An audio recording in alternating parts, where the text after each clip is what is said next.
सकल मंगल। श्री राम जय राम जय जय राम।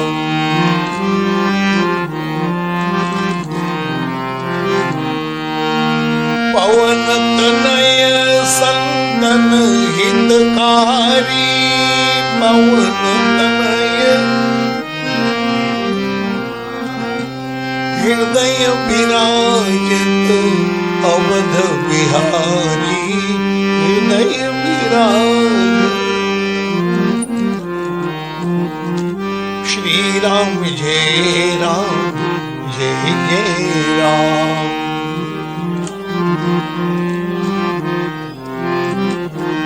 राजा राम राम राम, राजा राम राम राम, राजा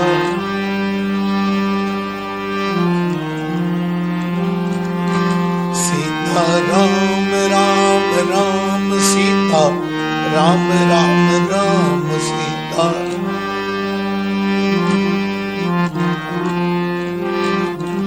राधे श्याम श्याम श्याम, राधे श्याम श्याम श्याम, राधे।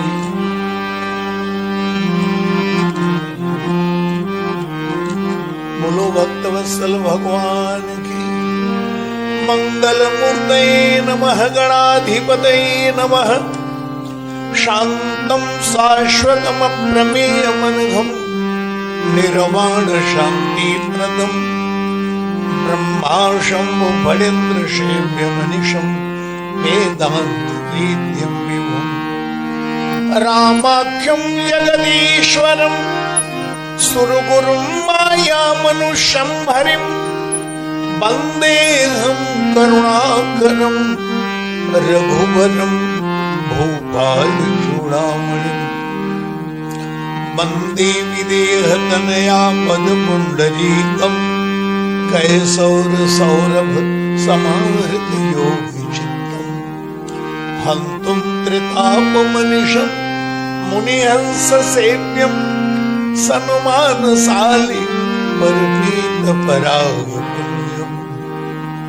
दुर्वादलन्धुतितनुं तरुणाव्यनेत्रम्, हेमं वनं वरविभूषणभूषिताङ्गम्।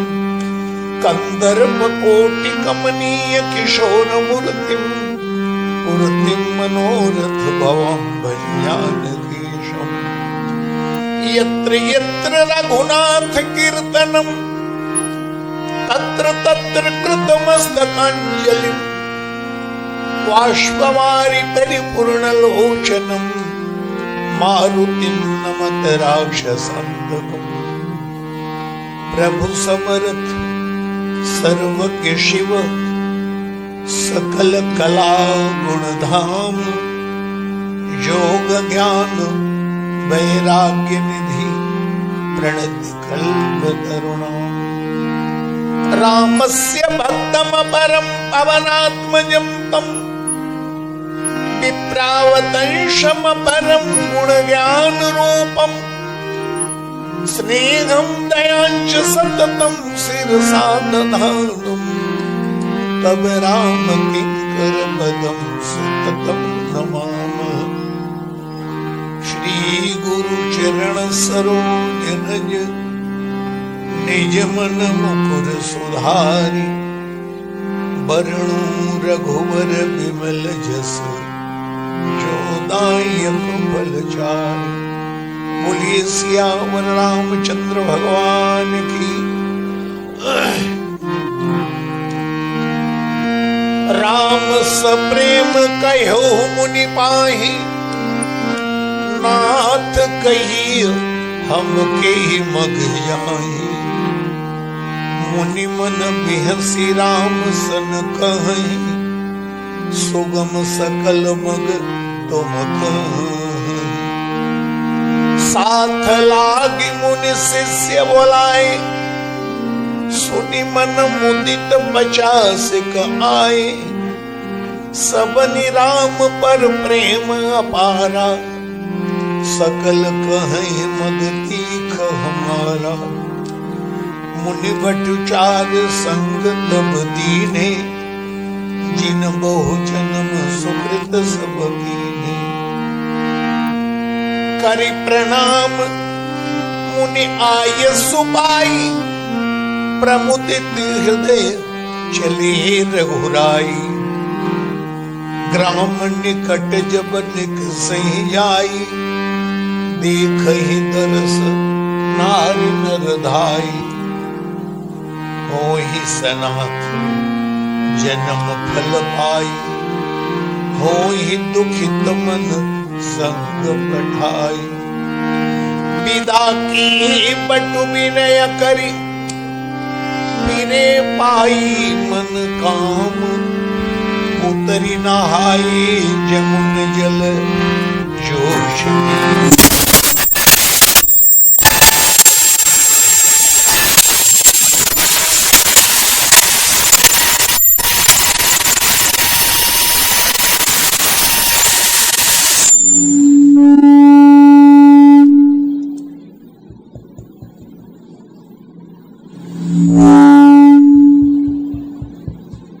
श्री राम श्री राम श्री राम श्री राम। आया नहीं भाई अभी?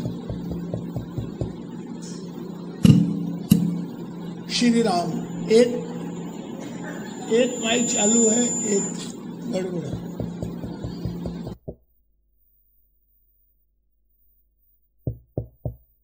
श्री राम श्री राम।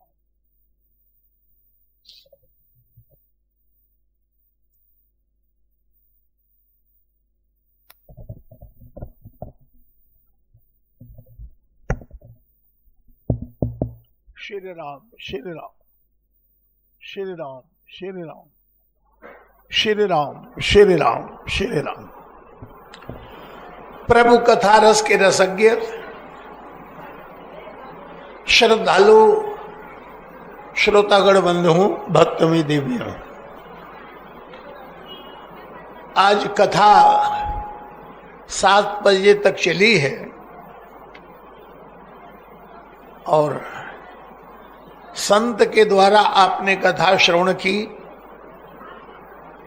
तो शरीर की भी एक क्षमता होती है, एक सीमा होती है, कितनी देर तक व्यक्ति बैठेगा। तो अभी अभी लोग गए हैं थोड़ी देर पहले, और रात्रि को आहार भी लेना पड़ता है, कुछ लोग उसमें व्यस्त होंगे। कुछ सीमित लोग जो हैं, जो कथा के प्रति अत्यंत ही निष्ठा रखते हैं, तो वो पंडाल में उपस्थित हैं। और गीता भवन का यह पंडाल तो सिद्ध क्षेत्र है, ये सिद्ध स्थान है एक तरह कथा के लिए। तो जो लोग बैठे हुए हैं, पहले तो ये निर्णय लिया गया था कि आज कथा स्थगित कर दी जाए, क्योंकि अभी अभी लोग गए हैं। पर हमारे कैलाश बाबू पहुंचे खेमका जी के पास, बोले श्रोता तो हम लोग है ही हैं, तो कथा होनी चाहिए। तो मैंने भी विचार किया और बार बार कहता भी हूं कि कथा का उद्देश्य केवल भीड़ इकट्ठा करना ही नहीं है। कथा का उद्देश्य होना चाहिए कि कथा श्रवण करने के बाद भगवान के प्रति प्रेम कितना उत्पन्न हुआ। और मैं तो देखता हूं कि भगवान शिव कथा कह रहे हैं तो केवल अंबा पार्वती ही सुन रही हैं। भगवान शिव ने तो अपने गणों को भी सम्मिलित नहीं किया उस कथा में। भगवान श्री राम यदि कथा कहते हैं तो लक्ष्मण जी श्रवण कर रहे हैं, वहां भी भीड़ नहीं है। हनुमान जी कथा कह रहे हैं तो माता श्री सीता जी श्रवण कर रही हैं। रामचंद्र गुण बरने लागा, सुनते ही सीता कर दुख भागा। तो हमारे सामने तो यहाँ बहुत से लोग हैं। तो आइए नित्य पंक्तियां जो पढ़ी जाती हैं, आज भी मैंने उसका पाठ किया है। भगवान श्री राम त्रिवेणी के तट पर महर्षि भरद्वाज से प्रश्न करते हैं कि महाराज मैं किस रास्ते से जाऊं। प्रारंभ में संकोच से ग्रसित होकर मुनि भरद्वाज जी ने कहा कि सकल सुगम मग तुमका अहि, अब के लिए सभी रास्ता ठीक है। तो भगवान श्री राम ने कहा कि बोले महाराज ये जो आप कह रहे हैं कि मैं किसी भी रास्ते पे चलूं सब सुगम है, तो मैं समझता हूं कि भौतिक दृष्टि से यदि विचार किया जाए तो ये ठीक नहीं है, क्योंकि कलयुग में व्यक्ति अपनी बुद्धि की स्वतंत्रता पर बड़ा बल देता है। इसलिए रामचरितमानस में भी है कि कलयुग में व्यक्ति जो मार्ग अच्छा लगेगा उसी मार्ग पे चलेगा। मार्ग सोई जाकर जो भावा, पंडित सोई जो गाल बजावा। जिसको जो मार्ग प्रिय लगता है उसी मार्ग पर चलता है, अपनी बुद्धि की स्वतंत्रता पर बल देता है और ये भी कहता है कि भाई हमारी व्यक्तिगत जिंदगी जो है उसमें किसी को दखल देने का अधिकार नहीं होना चाहिए। तो यह तो उचित नहीं है। हमारे इस युग का, जिस युग में हम लोग निवास कर रहे हैं, इसमें कलयुग है तो कलयुग की बड़ी निंदा की गई है। कलयुग में व्यक्ति अपनी बुद्धि की स्वतंत्रता पर बल देता है। 4 युगों काल का विभाजन 4 युगों से हुआ, सत्ययुग, त्रेता, द्वापर और कलयुग। तो मैं आप जैसे संत से जिज्ञासा कर रहा हूं कि आप स्वयं निर्णय लीजिए। ये केवल भौतिक प्रश्न नहीं है, प्रभु का एक जीवन के लिए पक्ष है, ये प्रश्न है। और आपके समक्ष ये बात कही गई थी, लक्ष्य एक होने पर भी व्यक्ति के अलग अलग मार्ग हो सकते हैं। जैसे आप लोग कई बार कहते हैं अलग मार्ग अलग अलग है, तो यहां आप आए हैं गीता भवन में, तो अलग अलग मार्ग से ही तो आए हैं। और इस बात पर निर्भर करता है कि कौन सा व्यक्ति किस नगर का निवासी है। तो जिस नगर का रहने वाला है वहां से चलेगा, तो अलग अलग जब दिशाओं से आएगा तो अंत में लक्ष्य एक होता है कि हमें गीता भवन पहुंचना है, वहां सत्संग करना है, गंगा स्नान करना है और साधन में सम्मिलित होना है। और यदि विचार करके देखा जाए तो समाज बटा हुआ है और सब अपने अपने मार्ग का निर्णय अपने मन से कर रहे हैं। पूछा गया कि ये कलयुग में हम निवास कर रहे हैं, और यदि वर्ग के विषय में विचार किया जाए तो वर्ण में बटा हुआ है। ब्राह्मण है कि क्षत्रिय है कि वैश्य है कि शूद्र है। ब्राह्मण है तो भी अलग अलग रूपों में बटा हुआ है, कौन श्रेष्ठ है कौन कनिष्ठ है। यदि व्यक्ति ये कह ले कि हम मानव हैं, मनुष्य हैं, तो मनुष्य का तो एक ही धर्म है, मानव धर्म। पर अलग अलग विचारधारा के लोग, और हमारे यहां धर्म भी अलग अलग है। कोई वैष्णव है, कोई शैव्य है, कोई शाक्त है, कोई गाणपत्य है, आदि आदि। सबके धर्म के विषय में भी अलग अलग, और सभी अपने अपने धर्म को श्रेष्ठ बताते हैं। शास्त्रों में यह भी कहा गया कि पिता की आज्ञा सर्वोपरि है, और कहीं पर कहा गया कि माता की आज्ञा सर्वोपरि है। तो मां की आज्ञा सर्वोपरि है या पिता की आज्ञा सर्वोपरि है? किस मार्ग पर हम चलें, उस प्रसंग पर ध्यान ले जाइए। जब भगवान श्री राम को वनवास हो गया तो माता कौशल्या के पास पहुंचे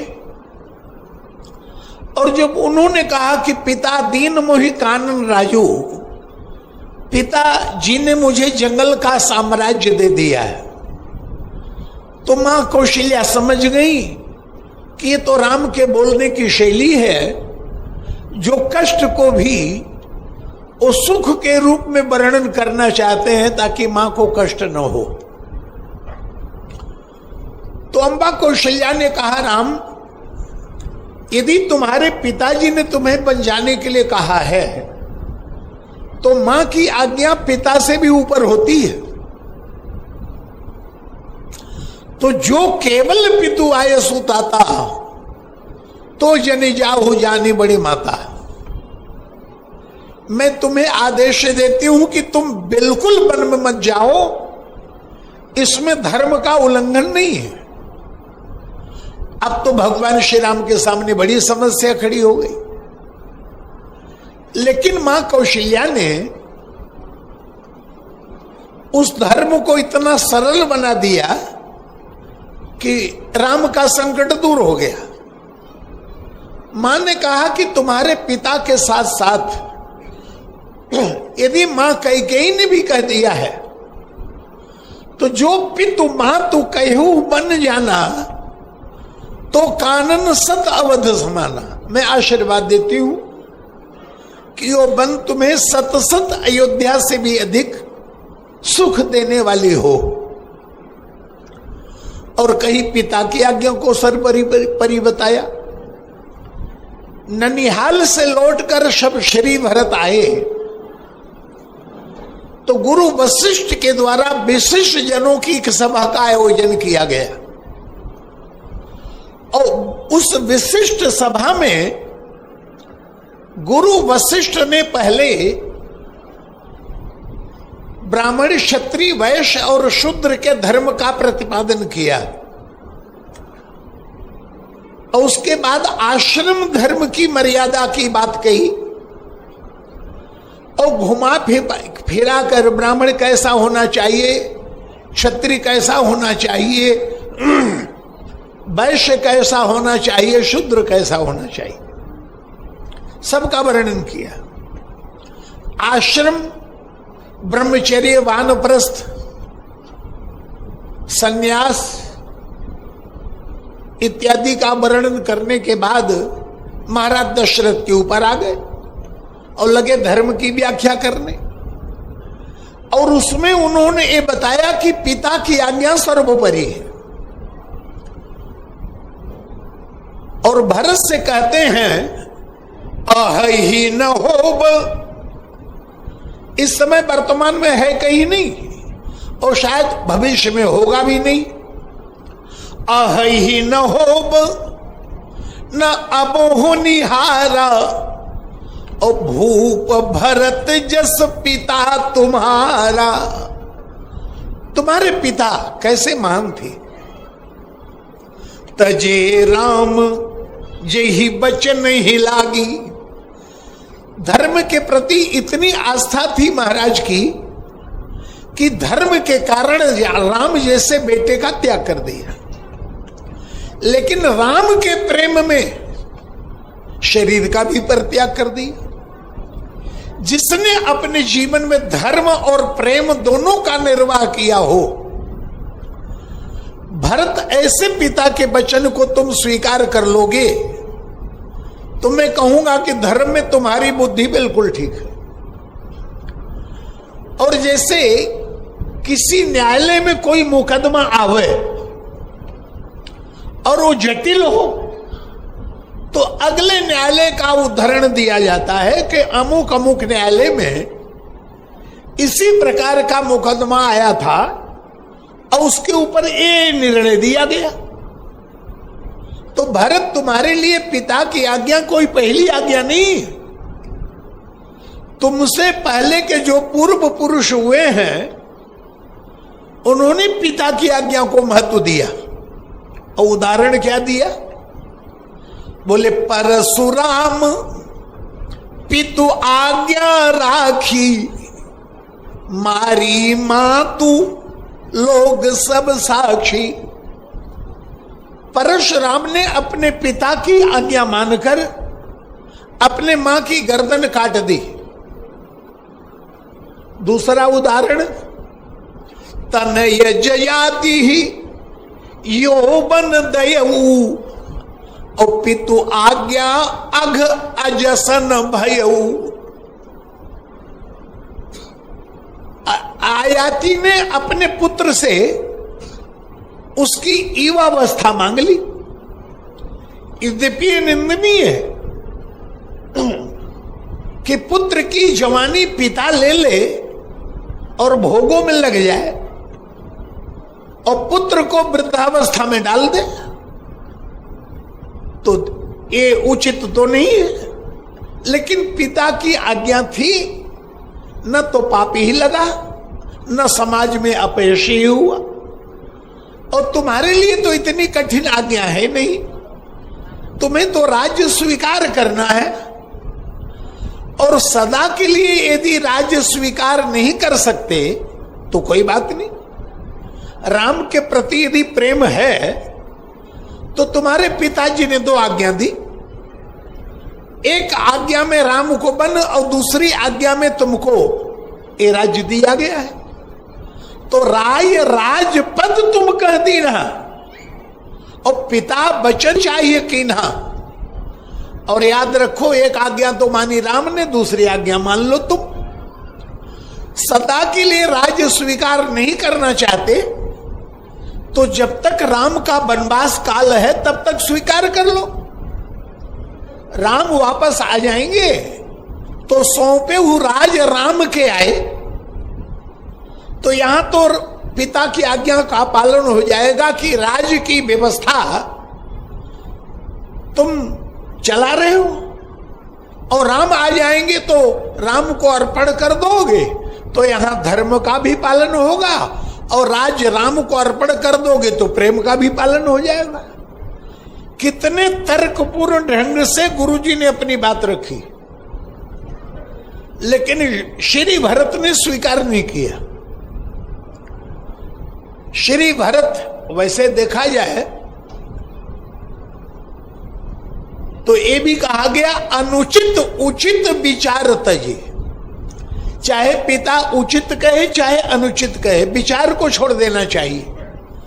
अनुचित उचित विचार तज जो पालहि पितुमैन, ते भाजन, भाजन माने पात्र, ते भाजन सुख सुयस के। ये संसार में यश के पात्र बनते हैं और बसही अमरपुर ऐन, अंत में स्वर्ग की उनको प्राप्ति होती। पर श्री भरत ने शब्द को नहीं पकड़ा, शब्द का वास्तविक तात्पर्य जो वो पकड़ा। तो धर्म की व्याख्या बड़ी कठिन है। धर्म क्या है? हमारे गुरुजी एक बात को उदाहरण देते थे, जैसे आम का एक फल है, और आजकल तो पर्याप्त रूप में आम मिल रहा है। यहां गीता भवन 3 नंबर का जो दशहरी फल है वो भी हमारे यहाँ एक कलकत्ता से आए हुए शर्मा जी लेके गए थे। उन्होंने 6 फल हमको दिया, बड़ा मीठा, बड़ा दिव्य। तो आम के फल के 3 भाग हैं। ऊपर छिलका है और सबसे भीतर गुठली है, और गुठली के चारों तरफ रस लिपटा हुआ है। तीनों उपयोगी है। छिलका नहीं होगा तो रस सुरक्षित नहीं रहेगा। किसी आम में यदि चोट लग जाए तो उसका रस खराब हो जाता है, तो छिलका भी उपयोगी है। और गुठली न हो तो हमें फल कहां से मिलेगा? और यदि उसका रस न हो तो हमारे लिए उस फल की क्या उपयोगिता है? और तीनों उपयोगी हैं, यह मानकर कोई व्यक्ति छिलका गुठली समेत पूरा आम खा जाए तो पशु हो सकता है, मनुष्य नहीं हो सकता, क्योंकि पशु छिलका गुठली समेत पूरा खाता है। लेकिन मनुष्य जब उस फल को स्वीकार करता है तो छिलके को भी अलग करता है, गुठली को भी अलग करता है, केवल रस को लेता है। इसी तरह धर्म की व्याख्या जब की जाती है तो शब्दों के माध्यम से की जाती है। तो शब्द मानो छिलका है और उस शब्द की फलश्रुति, फलश्रुति माने एकादशी व्रत करो ये फल मिलेगा, गंगा स्नान करो ये फल मिलेगा, दान दो ये फल मिलेगा। तो ये जो फल मिलने की बात है फलश्रुति है, पर उसका जो वास्तविक तात्पर्य है वो उसका रस है। भगवान श्री राम और भरत इन दोनों ने छिलका और गुठली को अलग करके केवल रस ग्रहण किया है। छिलके को शब्दों के पकड़ने के तो बड़े बड़े खेल देखे गए हैं। एक उदाहरण के लिए बता दूं कि किसी मां ने अपने बेटे से कहा, बेटा पढ़ोगे तो मिठाई दूंगी। तो पढ़ाई और मिठाई का कोई संबंध तो है नहीं, पर फलश्रुति मां ने जोड़ दी, पढ़ोगे तो मिठाई दूंगी। तो मां का उद्देश्य क्या है कि मिठाई के लोभ से पढ़ाई कर ले। इसी तरह शास्त्रों ने जब धर्म की बात करी तो धर्म के साथ फलश्रुति जोड़ा। एकादशी व्रत करो तो ये फल मिलेगा।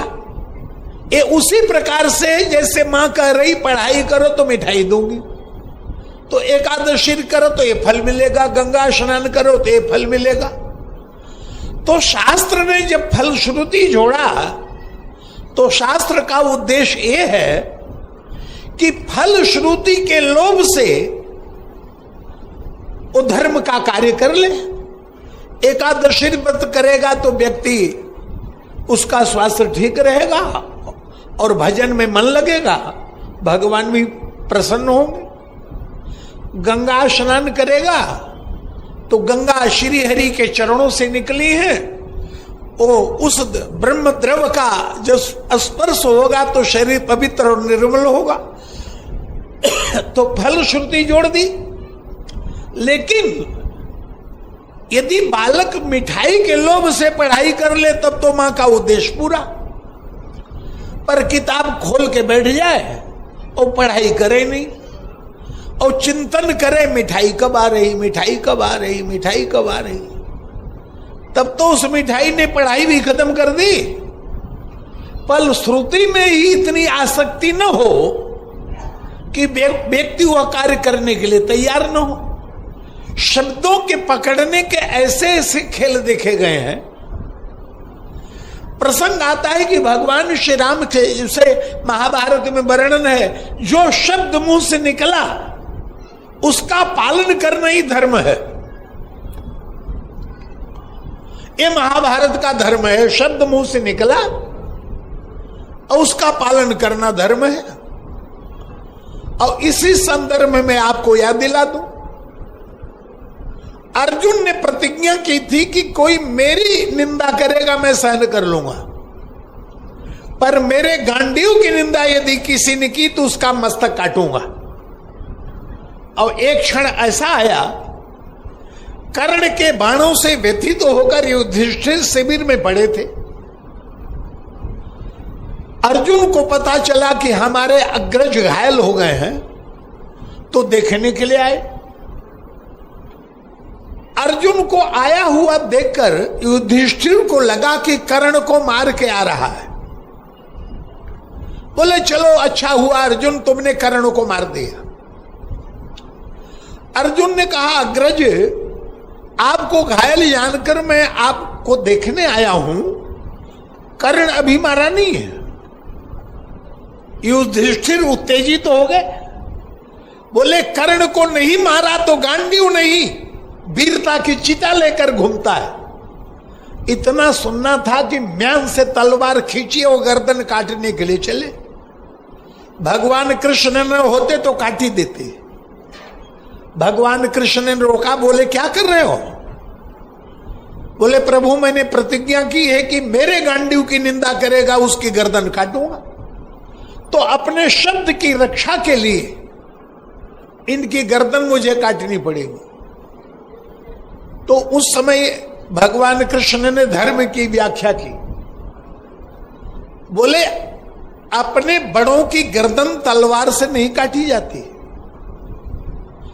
उनके प्रति कठोर शब्दों का प्रयोग ही उनकी मृत्यु है। तो अर्जुन ने उस समय कटु शब्दों का प्रयोग किया और मानो धर्म की रक्षा हुई। भगवान श्री राम के मुंह से भी निकला। क्या कह रहे हैं भगवान? जब सुग्रीव से मिले तो क्या कह रहे हैं? बोले सुनो सुग्रीव मैं मारी हूं बाली ही एक ही बाण, एक ही बाण से सुग्रीव को मारूंगा, माने बाली को मारूंगा, दूसरे बाण का प्रयोग नहीं करूंगा। सुन सुग्रीव मैं मारी हूं बाली ही एक ही बाण, ब्रह्म रुद्र शरणागत गए न उबरे प्राण। चाहे ब्रह्मा की शरण में जाए, विष्णु की शरण में जाए, रुद्र की शरण में जाए, बचेगा नहीं, एक ही बाण से मारूंगा। और मार तो दिया, लेकिन बाली ऐसे शब्द बोलता है बाद में कि भगवान विनम्र हो गए। बोले अचल करहु तन राखो प्राण, जीवित रहो। तो क्या भगवान के मुंह से शब्द निकला मारूंगा, तो भूल गए क्या? उनको कहना चाहिए मेरे मुंह से शब्द निकला है, ये तो पूरा होना चाहिए। तो क्यों करे अचल करहु तन राखो प्राण? भगवान कहते हैं कि मैंने बाल के ऊपर बाण चलाया, उसके अहंकार के ऊपर। अहंकार मिट गया, क्योंकि मूढ़ तो ही अतिशय अभिमाना, तू बड़ा अभिमानी है। तो बाल ने कहा प्रभु अजहू मैं पातकी, उसके अपराध भी गिना दिए प्रभु ने, इसलिए मारा। अनुज बधू भगनी सुत नारी, सुन सट कन्या समेचारी, इन्हीं कुदृष्टि में लो कही जो ताई बधे को छुपाप न हुई। बोले तुमने अपराध किया? बाल ने कहा महाराज सुनो राम स्वामी सन चल चातुरी मोरी, आपके आगे चतुराई चली नहीं। तो लगा कि बाली हार गए, लेकिन हारते हारते जीत गए। उसने कहा महाराज आप मेरे सामने खड़े हैं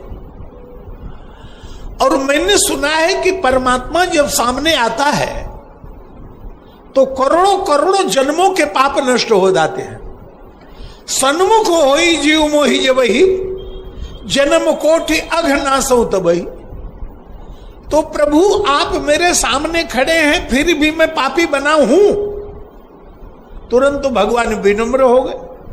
बोले अचल करहु तो राखो प्राण, तुम्हारे अहंकार पर मैंने बाण चलाया, अहंकार मिट गया, मेरे शब्द बचे या न बचे तुम जीवित रहो। तो भगवान शब्द नहीं पकड़ते, शब्द का वास्तविक तात्पर्य पकड़ते हैं।